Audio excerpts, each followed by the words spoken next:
Egyre több embert érint, egyre jobban benne van a köztudatban. Gyakorlatilag az utóbbi időben generációkutatók, pszichológusok, IT szakemberek, AI szakemberek, mindenki azzal foglalkozik, hogy az elmúlt 10-15 év digitalizációja, és még egy csomó minden más ok, nyilván nem csak erre szeretném visszavezetni, gyakorlatilag mindennapos problémává tette a bármilyen rendszerben ezeket a problémákat, tüneteket, csoportokban, egyéni szinteken. Tehát, hogy lehet, hogy még mindig nem lehet bevonni egyre több rendszert, egyre több szervezetet abba, hogy ez ne stigma legyen?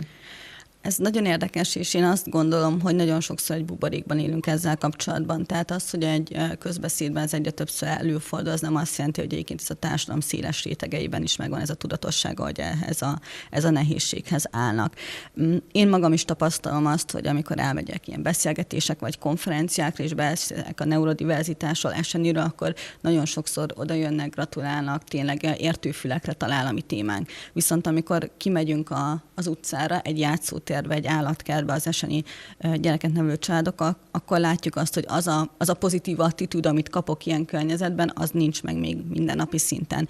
És az, hogy az emberek értik egy ponton, az fontos, de nagyon sok tévhit kering még mindig az eseni állapotokkal kapcsolatban. Pont ezért is egyébként indítottunk nemrég egy olyan kampányt, amiben a leggyakoribb eseni állapotokkal kapcsolatos tévhiteket akarjuk lebontani, mert mi azt látjuk, hogy a tévhitek akadályozzák az embereket abban, hogy igazán nyitott szívvel forduljanak ezekhez a problémákhoz, nehézségekhez. Megálmodtam. Megterveztem. Megkérdezem.